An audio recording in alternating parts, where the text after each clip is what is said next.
Hello and welcome to Politics War Room with James Carville, and I'm Al Hunt. Thanks for joining us. This week we are joined by former Senate Majority Leader Harry Reid.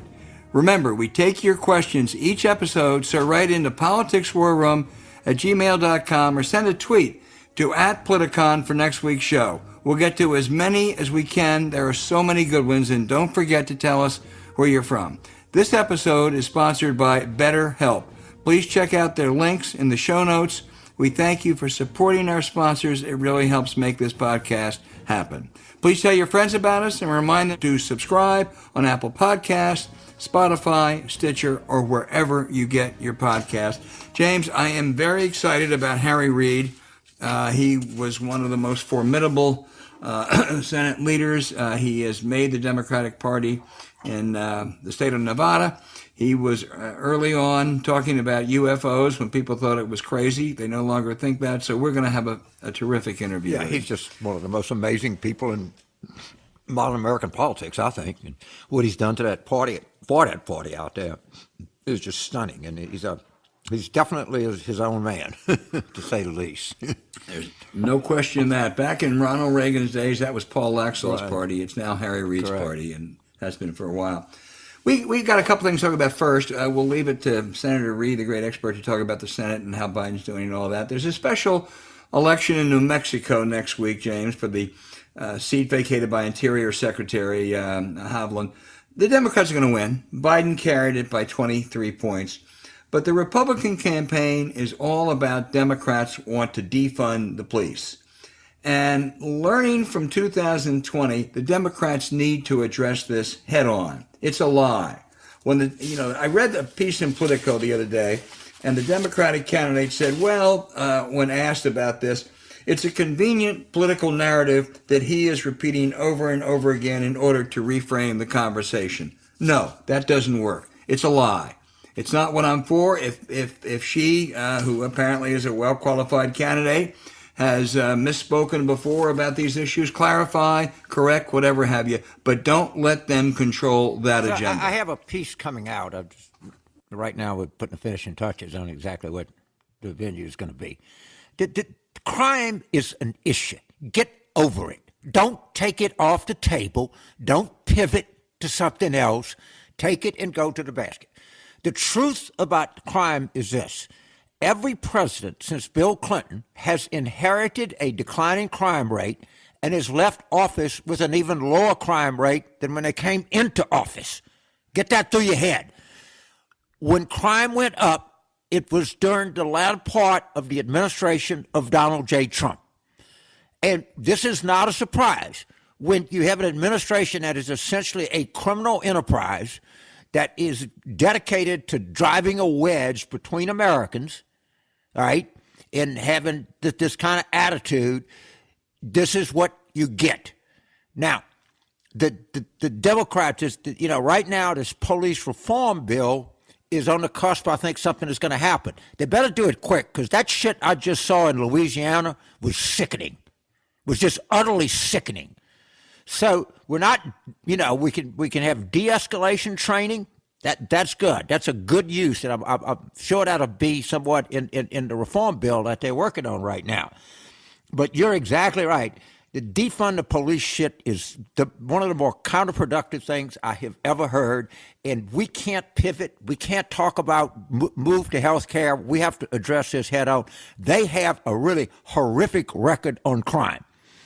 And what they say is, James, it's Democrat cities that do this. Well, by the way, Atlanta and Baltimore and Philadelphia and Chicago and New Orleans and Houston and Los Angeles have always been Democrat-run cities, and they experienced not big decreases in violent crime, really impressive increases until the administration of Donald Trump.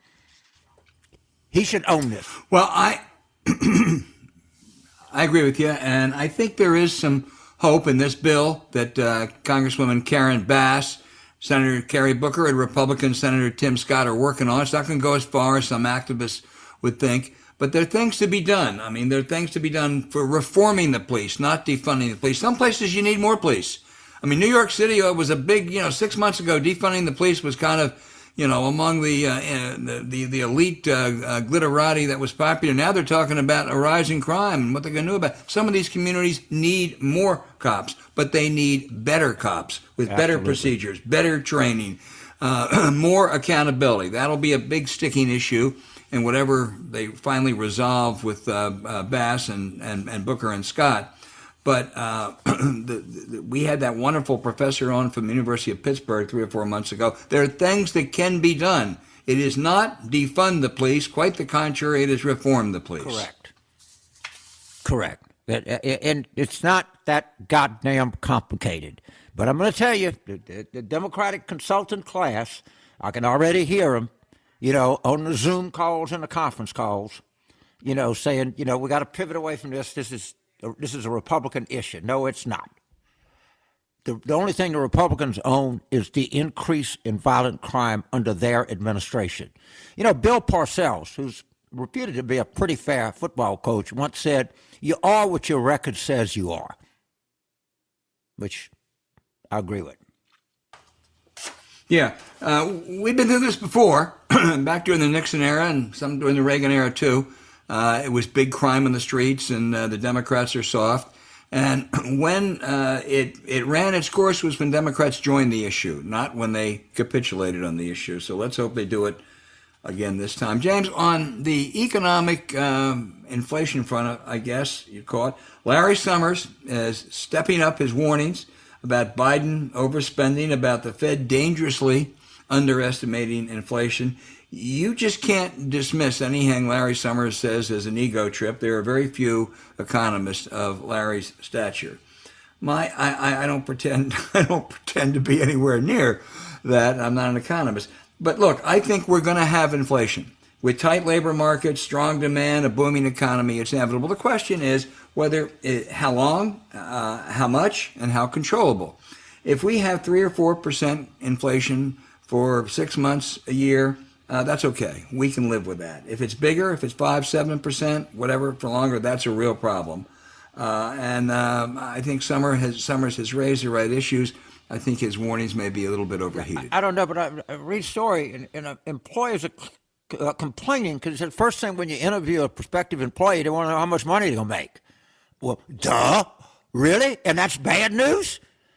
I mean, if they want to get more people in the labor force, well, they might have to pay people more. And if that is part of the problem, I really don't consider that to be a very large problem. That, if McDonald's wants somebody, they can't pay them $7.25 an hour, they got to pay them $10.25 an hour, and I'm supposed to be concerned about that? I'm not. No, I agree.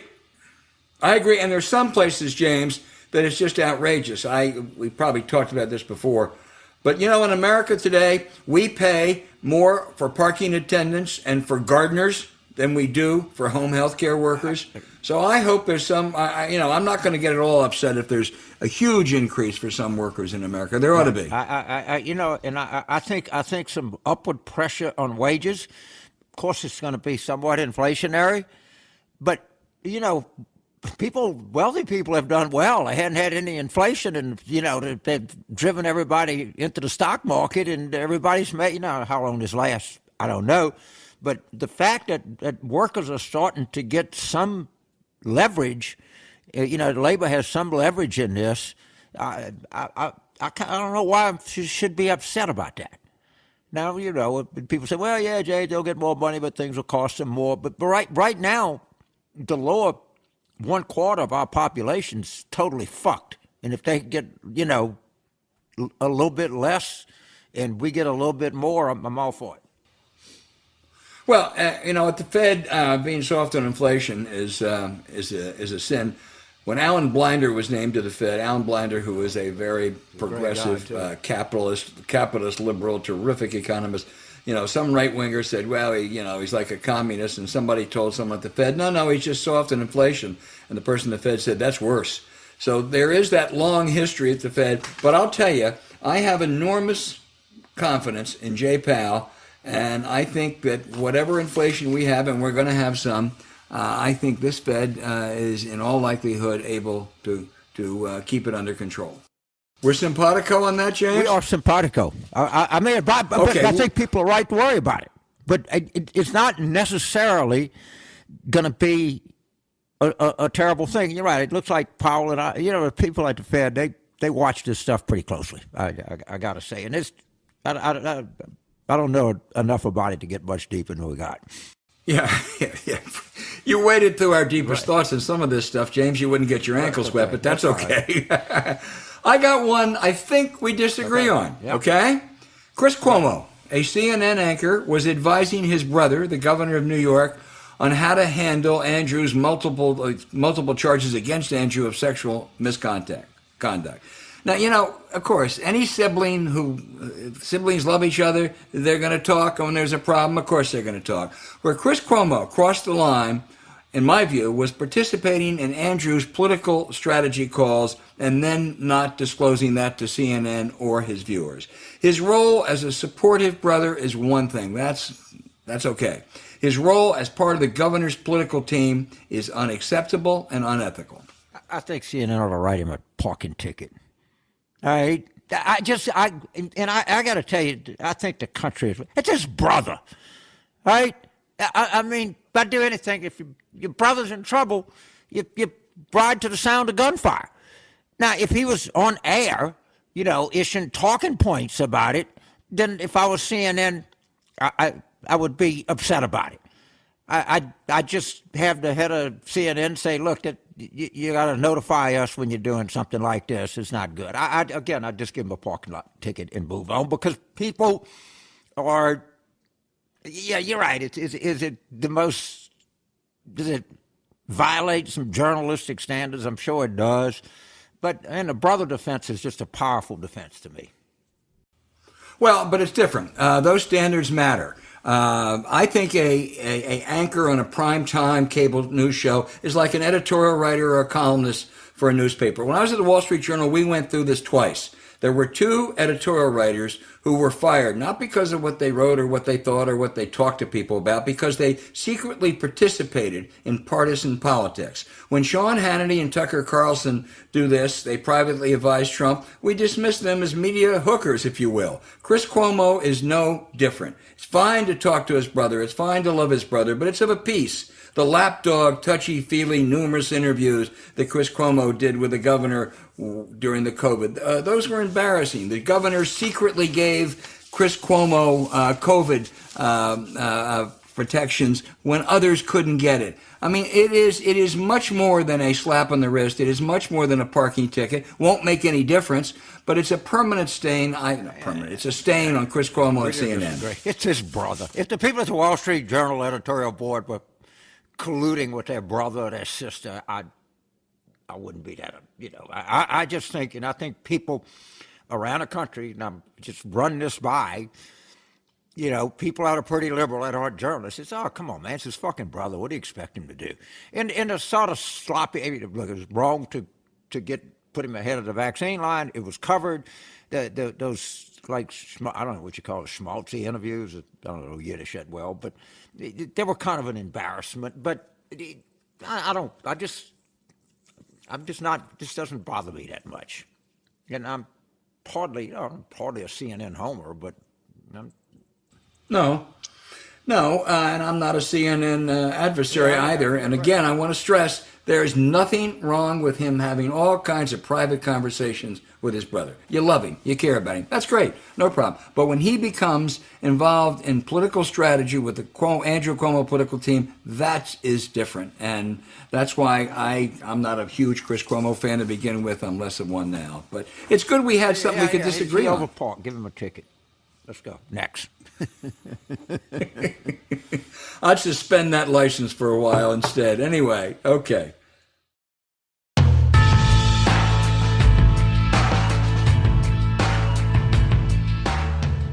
Hey, James, we've been doing this podcast for 2 years, but we have today one of the most special guests we have ever had on. Former Senator Harry Reid, 30-year veteran of the United States Senate, 10 years he was a Democratic leader. No one understands the Senate and Washington better than Harry Reid. And as a bonus, he also was early on and asking questions about UFOs and what was going on here. Senator, and out in Vegas, we thank you so much for joining us. I want to start off just by asking, you know Joe Biden well. You were close to Joe Biden. He's doing well as president. Did he make a miscalculation in thinking he could work with these Republicans? I think he's doing the right thing by showing everybody that they're unworkable, but that he's doing the right thing by showing them what they are, and that is obstructionists, period. So you don't hold out any hope for any bipartisan stuff that really No, matters? I don't. No. But I repeat, Joe's doing the right thing by showing the American people that he's tried. And how much, Senator, can he put into the so-called reconciliation? I know it's inside term, but it's where you only need 50 votes rather than 60. He can put in the kitchen sink and the icebox included. He can. And would you advise him to do that? Yes, but he's doing the right thing, I repeat for the third time, by showing the Republicans are not capable of working out any fair arrangement with Democrats. I think that we can do reconciliation. I think, as I wrote an op-ed in the New York Times quite some time ago, and every chance I get, I indicate that the filibuster's on its way out. It's not a question if, it's a question when. You can't have a democracy where it takes 60% of the vote to get things done. And the Republicans, when they were in control of the Senate, it was only a manufacturing base for judges.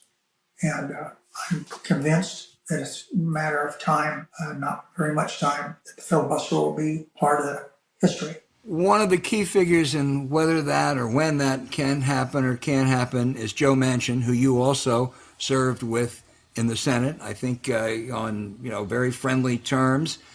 Give me your sense of where Joe Manchin is today, what he might do, even more than on the filibuster, on the so-called S1, the bill that would prevent some of the voter suppression that Republican legislatures are I think Joe, I'm sorry, I think Manchin will go along with the voter number one bill that the Senate is going to take up. I think they'll do that initially, and I think that Joe will go along with that. But some of the other stuff, I think, is going to be a real heavy lift for Democrats to get Joe to go along with them. Yeah, tough state. James Carville, you're a huge admirer of Harry Reid, so take over. I admire is probably a mild word to say it. I would point out to our audience that Nevada has 2 Democratic women senators, and that the Nevada legislature is majority female in both the House and the Senate, and that is in a large part due to Senator Reid. So I will tout your horn for you, Senator Reid. So I'll go right to what I'm interested in. This UFO thing has gone very mainstream. It's now in the New Yorker, it's in the New York Times, it's in everything. Many years ago, you took up this issue when, frankly, a lot of high-level media types thought this was a kind of flaky thing.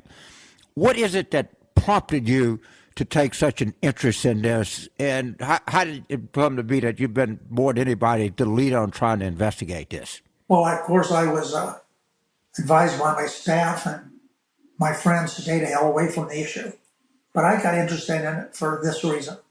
A man who wrote a letter to a person here in Nevada by the name of Bigelow sent me this letter. He said he wanted to take a look at the future of rocketry.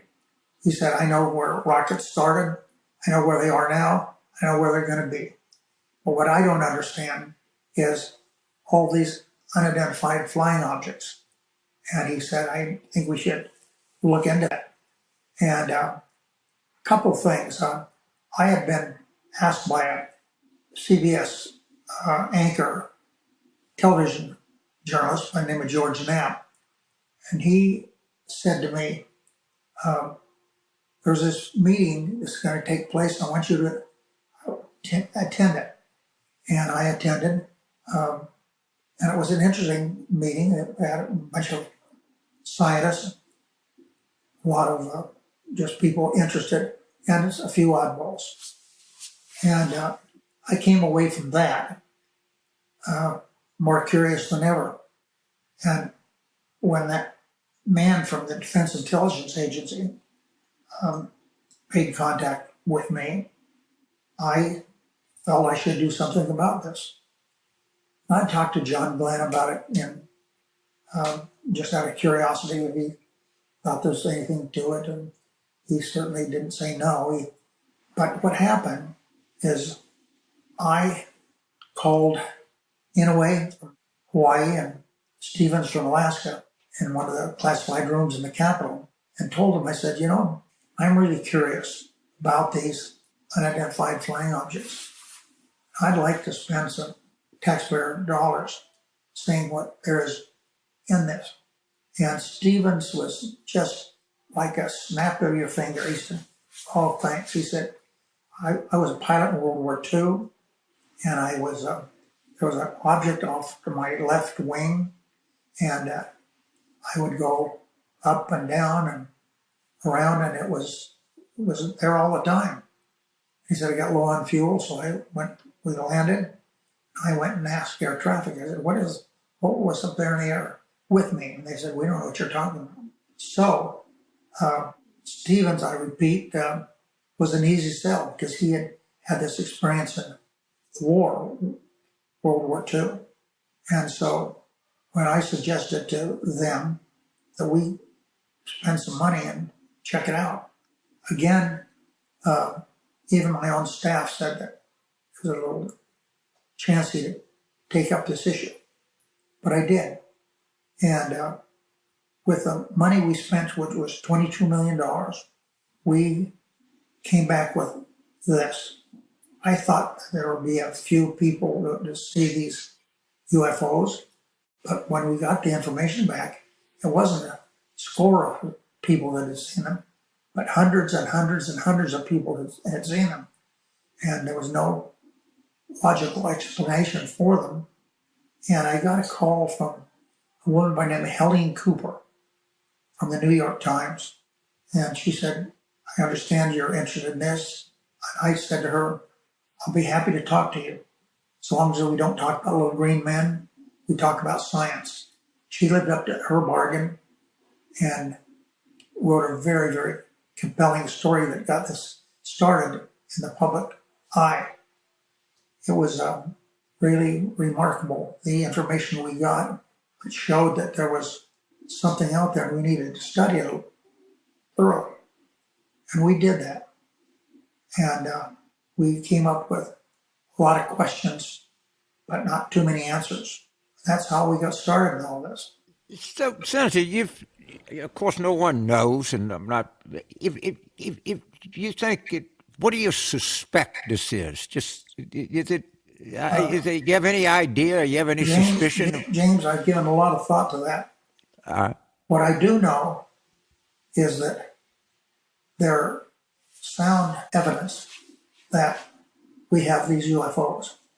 The pilots and sea captains were not advised to report them because it would hurt their promotions, and the Pentagon wanted no part of that. But as time has gone on, the military now demands that their pilots and sea captains report these occurrences. And as I said, we have lots of these occurrences. I mean, when I say lots of them, I mean a whole lot of them. Now, I don't know what they are, but I do know that there could be some explanation for the atmosphere being such that this day was not one that was explainable. But mainly what we have are what they are is unidentified flying objects. Again, you asked what they are. I don't know, but I just know there's something out there. And we would be so much at fault as a government if we didn't do everything we could to try to figure out what they are. And the Pentagon, to their credit, is now requiring their pilots to report all these things. And they're not just unidentified flying objects. They're also strange occurrences in the oceans. How we had within the past month a report of these huge dirigible lookalikes that are in the air, and they just went into the ocean and disappeared. So the Russians, led by somebody that used to be head of the KGB, had 30,000 agents. They're looking into it, I guarantee you that. I guarantee the Chinese are looking into it. We know that France is. So I think that we are on the right track. I think that Congress, after we spent the money that I got for looking into this, now they have a report coming out next month, a task force. I don't know what they're going to come up with, but I'm glad they're finally looking into it, because the federal government is not being transparent in what they know and what they don't know.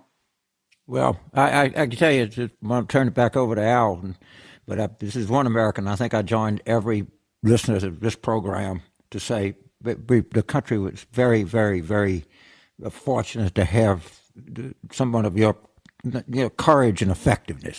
Some people are effective, but they have no courage, and some people have courage and they're not effective. I can't think of anybody in modern American politics that has demonstrated more courage and more effectiveness than Senator Harry Reid, D. Nevada. So from my point, as a friend of yours and an admirer of yours, I want to thank you from the bottom of my heart, not just for our friendship, but for the magnificent contributions you've made to your state and our James country. and Al, one thing I do want to say is this. I was told, as I've indicated to you already, that don't get into this, it's going to ruin your career. But frankly, it hasn't ruined my career. I think that the American public is interested. They want transparency. And do we have all the answers? The answer is absolutely not.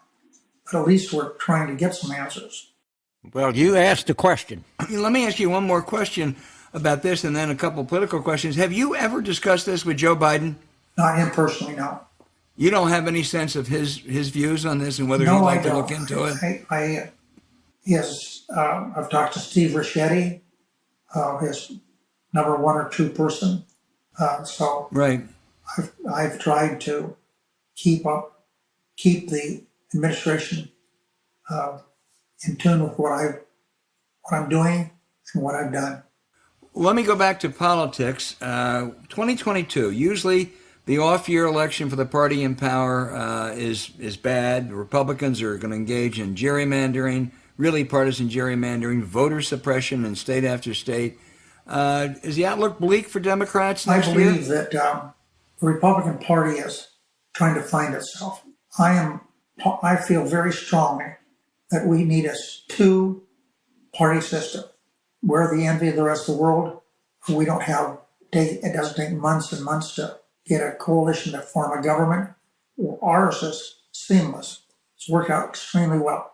The problem we have, and I look forward to 2022 in this regard, is that the Republican Party is not strong political party like it has been for the majority of the time we've been a country.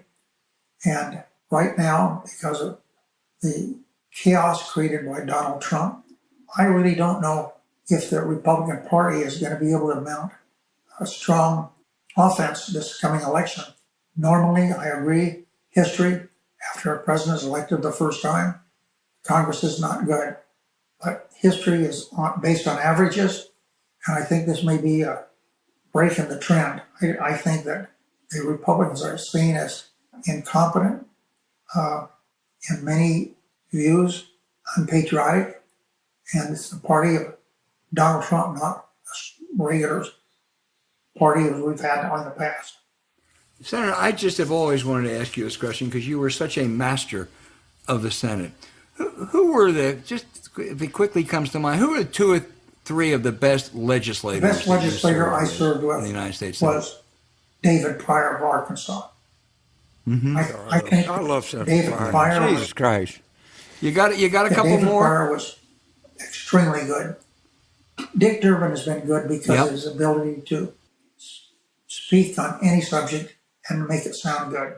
So he's been I think, a stalwart indicator that Congress is a body that is still one where people can speak and people will listen to them.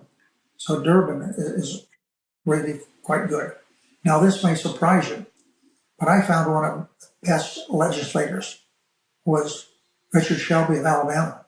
He carried his cards were very close to his vest, but I found him to be extremely competent and good. In his own way, It's a good list. Pat Moynihan, outstanding legislator. He had a lot of personal quirks, but he was really good about understanding government and what it should be. As one of my friends said, that Moynihan had written more books than he read. That was a quote from Dale Bumpers. So I think those are just a fan look at who I feel has done a good job in the Congress. So Senator, I have one final question. I'm flying into Las Vegas next Monday. Will I land at McCarran Airport or will I land at Harry Reid Airport? Yes. Reid Airport, but it's not all the signage and stuff is not done. All the legislating and everything is done that needs to be done. Just it'll take. Well, I am so excited that that they're doing this, and I can't. Now I've always loved Las Vegas, and now my favorite airport after MSY is LAS. Hey James, it's a very fitting. I so enjoy your yes, sir. appearances on TV, and just to indicate you're such an idol to me, I've got my hat on today. Oh, great. Senator, I got to tell you, you are as sharp as you were during those extraordinary years in the United States Senate. We can't thank you enough for joining us today to talk about politics, UFOs, and everything else in the world. Best of luck to you, and I hope we'll all see you in Las Vegas when we come into the Harry Reid Airport. Absolutely. Thank you, sir. It's one of the big honors of my life to interview you. Thank you, sir. Hey, is there something keeping you down and preventing you from achieving your goals, particularly during these difficult times? It isn't always easy, even for us. And nothing is more important than staying on top of your mental health. Agree, James? I couldn't agree more. And it's just from what I know about this, in mental health, you talk about where the 1% gets something and the other 99% don't. I mean, if you took where psychiatrists are located, it would be overwhelmingly in prosperous parts of prosperous cities. And, you know, ask anybody. I think this is just terrific. And I've always, I've had people, mental health advocates talk to me, and I think they have really good point here. And I think this is something that can bring, real impact on mental health to a lot of people that don't have it. We're talking, of course, about BetterHelp. BetterHelp. And BetterHelp will assess your needs and match you with your own licensed professional therapist, where you can start communicating in under 48 hours. BetterHelp is 24/7 worldwide, so you get secure professional counseling with expertise that might not be locally available, as James said, in many areas, wherever you need it. Log into your account anytime and send a message to your counselor for timely, thoughtful responses. You can even schedule weekly video or phone sessions so you won't ever have to sit in an uncomfortable waiting room with others. It's affordable, and they give you amazing therapeutic matches that you can change at any time. BetterHelp wants you to start living a happier life today. From a user of BetterHelp, clients of BetterHelp are saying, I want to quote now, "I'm amazed that I can connect with a counselor online using this platform. Tanya listens, provides solutions, and helps me create powerful affirmations to rewire my brain to manifest positive transformation. She's gentle but affirming." This is really important after, as I say, what we've been through for the past 14 months. So take your life to the next level. Visit BetterHelp.com/warroom. That's BetterHelp.com/warroom and join the over 1 million people who have taken charge of their mental health with the help of an experienced professional. In fact, so many people have been using BetterHelp that they are recruiting additional counselors in all 50 states. This podcast is sponsored by BetterHelp, and Politics War Room listeners get a 10% off their first month at BetterHelp.com/warroom. Just visit BetterHelp.com/warroom and take your life to the next level today.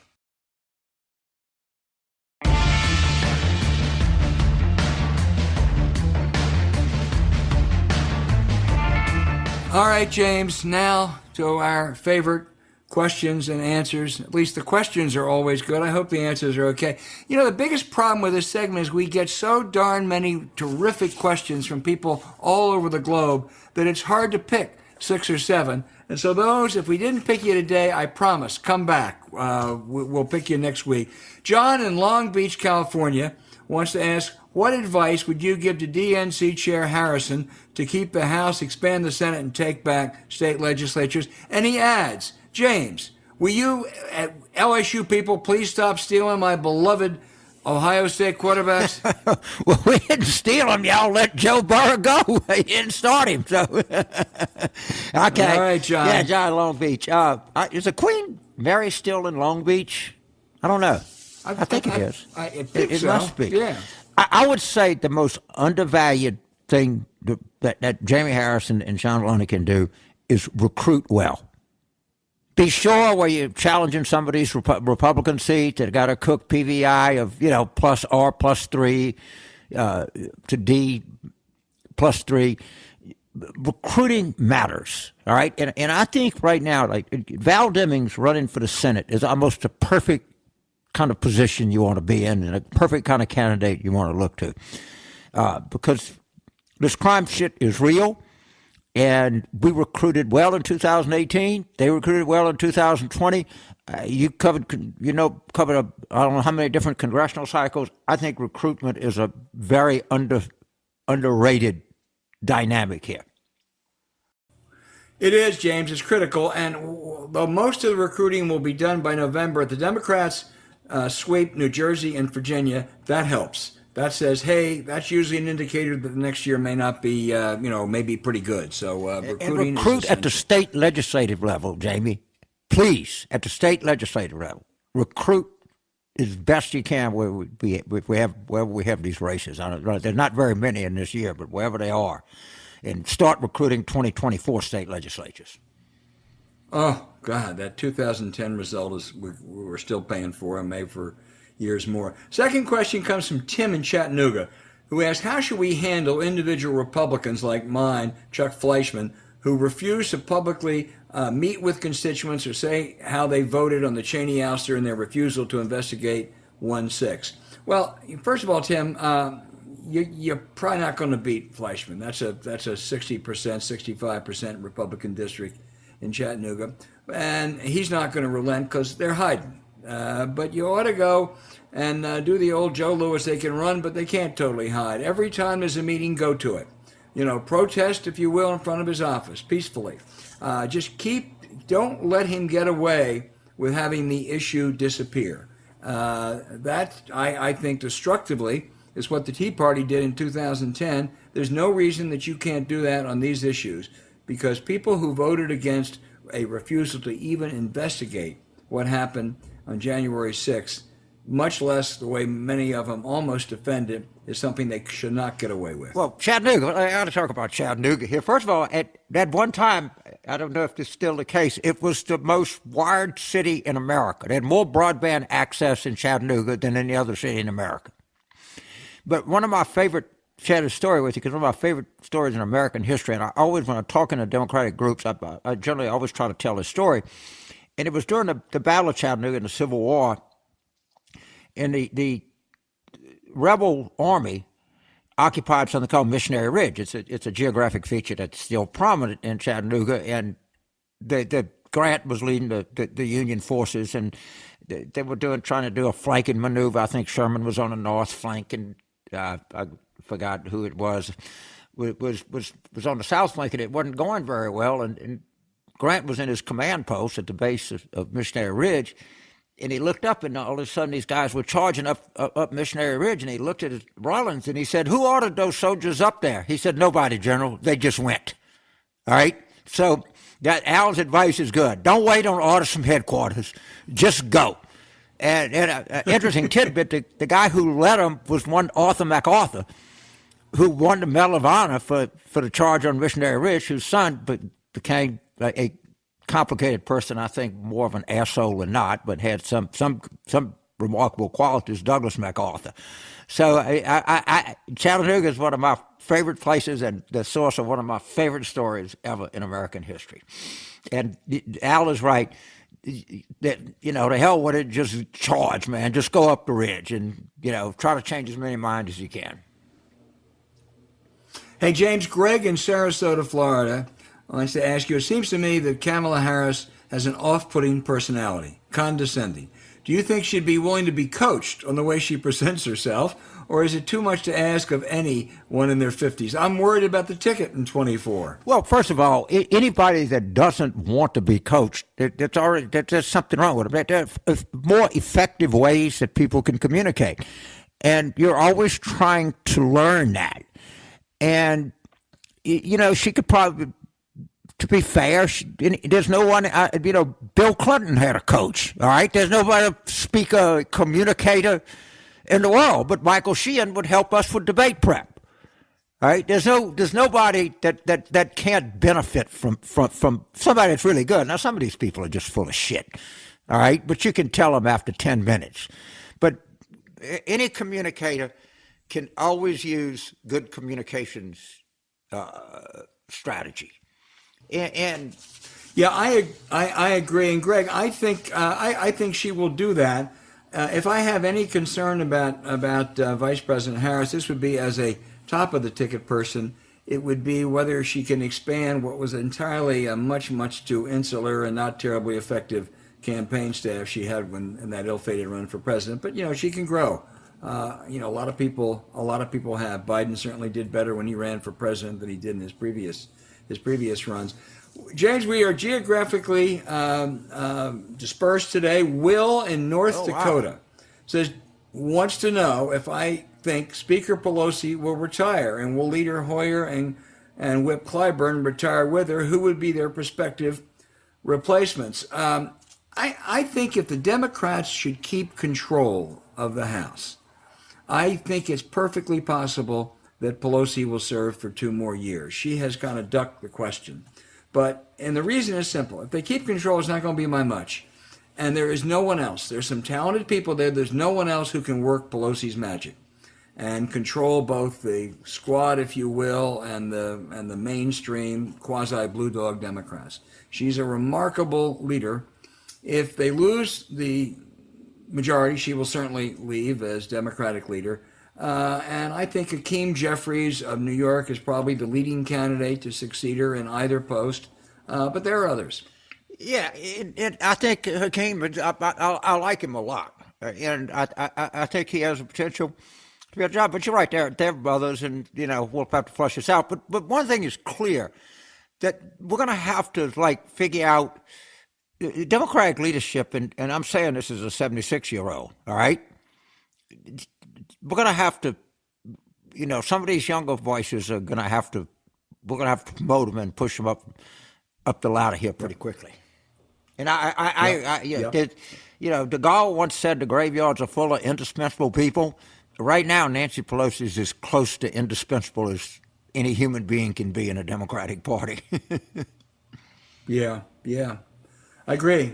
Best speaker of my lifetime, maybe the best speaker ever. That's how good she is. And I've had people who were great admirers and even close to Speaker Tip O'Neill say Nancy Pelosi is the best, which is a remarkable compliment. Hey, Zella in Los Angeles. James wants to ask you and your guest have been painting a very grim picture of the country. Why is it that we have the House, we have the Senate, we have the presidency, and are still unable to move our agenda? Because we don't have it by much. I mean, I hope I not have a. I don't say. Maybe I need to be more optimistic. But I was, I thought our party should have done better in 2020 than we did, and I don't. We got a 4-vote majority in the House. We're dependent on the vice president to pass anything in the Senate. The courts are totally stacked against us, and a lot of it, I think, from thievery, just out and out thievery.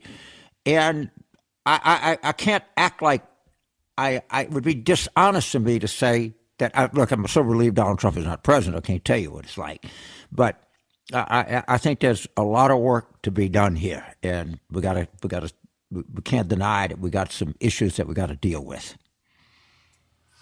Yeah, I agree.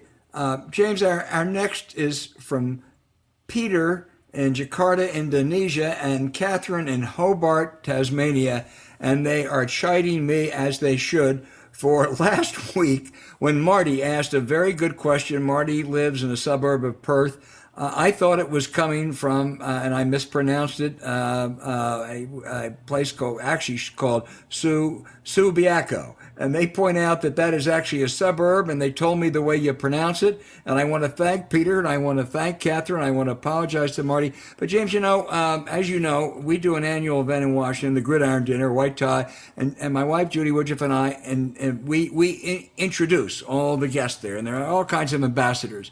And when it comes to the ambassadors, she introduces the ambassadors from India and from Pakistan and from Eastern Europe and from Africa, and I do Canada and England and Australia. I can screw up a pronunciation like almost no one you've ever met. But Peter and Catherine, thank you. So I'm glad your name is Hunt, because I can't fuck that up, but anybody else I can. So first of all, I've been to Jakarta. And if you think traffic in Washington is bad, or you think traffic in Atlanta or Los Angeles is bad, I got news for you, dude. You haven't seen traffic until you've been to Jakarta. It's a fascinating place, and I had a bunch of meetings there and everything. And it's a dynamic country. It's one of the most interesting countries in the world. Most people don't realize this. It's the largest Muslim country in the world. And, it's a fascinating place, and I want to go to Tasmania so bad. And I've been to Australia, I've been to Sydney and Queensland and Darwin and stuff like that. But before I still can, I want to go to Melbourne, and then I want to go to Tasmania, because it's just an interesting culture there. They do really interesting things, and I'm so glad that we have listeners from that part of the world, because I love that part of the world. Catherine, if we get there, we want to have a drink with you, and you can tell us how to pronounce things. Yeah. But thanks for writing, James. We got Larry in Juno Beach, Florida, who points out he's an Ole Miss grad. He said, I grew up in Mississippi in the 60s and early 70s, so I feel qualified to speak. Why do black and brown Mississippians not get organized and vote out the Jim Crow government and their ignorant Governor Reeves and the racist Senator Hyde Smith? Mississippi, he worries, seems content to perpetually stay in 1968. Well, first of all, Cindy Hyde Smith might be the most undistinguished person to ever serve in the United States Senate. I can't say most. It's a close call, but James. she's definitely on the ballot. Okay, right. Whether or not she's number first ballot. Look, I have, like I always thought. First of all, what we need in Mississippi is, and I've tried to get these Democratic groups. We need to do a lot of voter registration in the Delta. Mississippi has the highest percent of African Americans of any state in the United States. It could potentially vote 39%.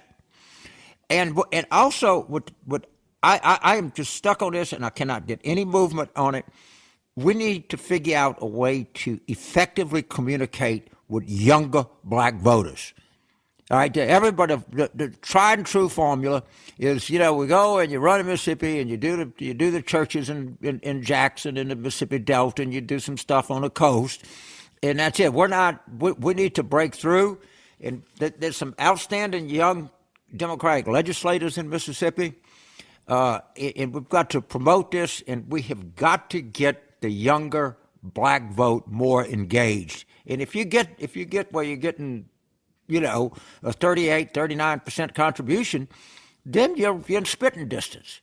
But we're not going to do it with the same turnout model we get every time. But I think Mississippi has a better chance of turning blue than Louisiana does. Probably even better than Alabama, too. I agree. Because if you get, James, that 38, 39%, that means you only got to get 20, 25% of the white vote. I think I did the back of the envelope calculation. It's 22. But but it... And that's doable. And by the way, there are some kind of educated, Oxford and Starkville and Hattiesburg and even the South Haven, those Memphis suburbs, Madison. There's some, there's some educated white Democrats that are very available to us. So it's not impossible. Yeah. Like I said, it's much better than Alabama, Tennessee, or Arkansas, or Oklahoma. places like that. West Virginia? Yeah, Kentucky, yeah. So Well, there was but they got to make a major investment. And and every time I talk to high-end funders, and particularly black funders, I don't seem to get very far on that for some reason. Well, Mississippi wasn't built in a day, James. So keep at it. I'm broadcasting from Mississippi today as we speak. All right, guys, keep those emails and questions coming in. I apologize to all those we didn't get to today. We'll try to get to you next week or the week after. They are terrific questions, and James, I remain dazzled by our geographical I do too. reach. I love it, man. We got everything from Mississippi to Hobart to Tasmania, Jakarta.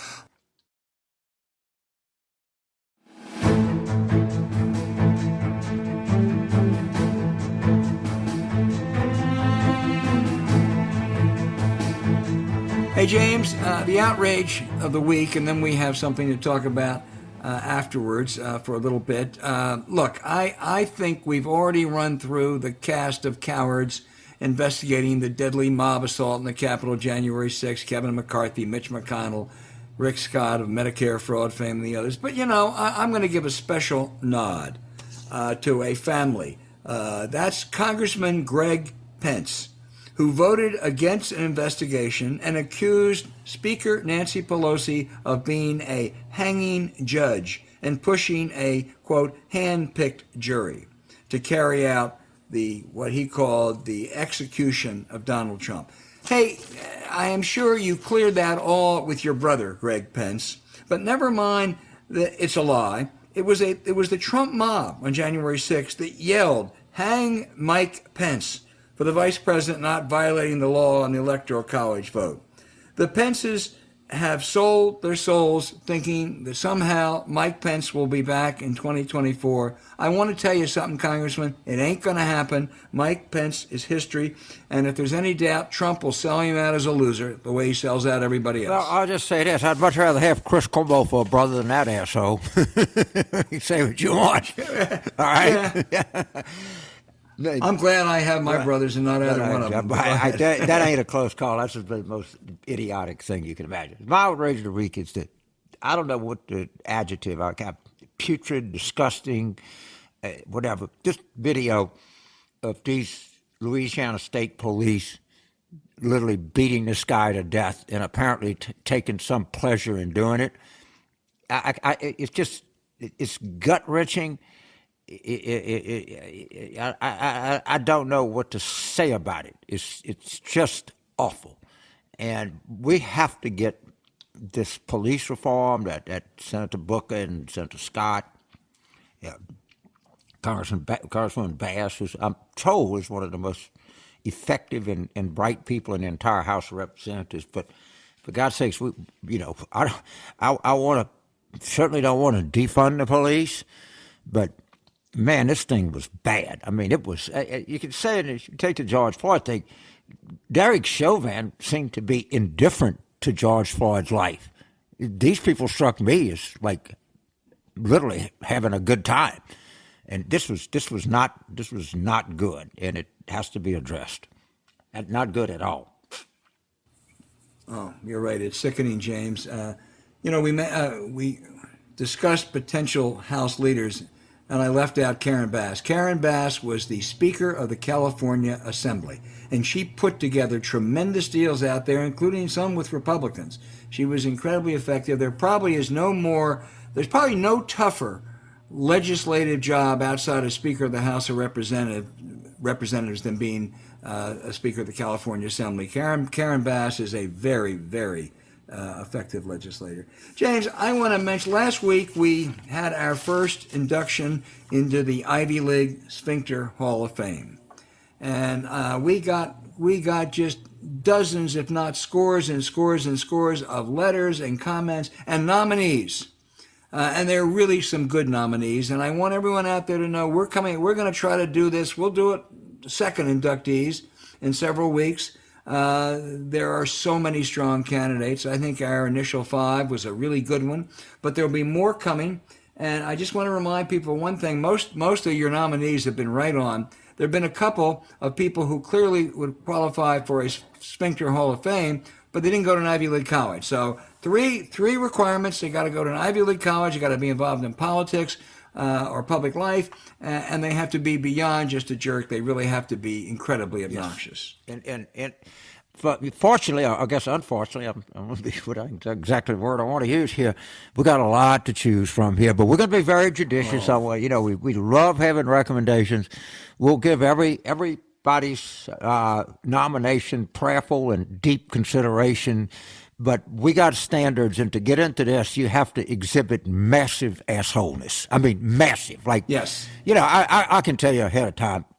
Ken Starr's almost a shoe-in, but we haven't gotten there yet. But he's James. We're not going to. We got to wait for the process. I understand, but I just that's the level that I'm talking about. That's the level of nominees we need after this original 5. Yeah, I agree. And so, but keep them coming in, boy. You make the job so much easier, and you make us think about it. So thank you very much. We love our listeners, James. Right, and we love Harry Reid. Woo.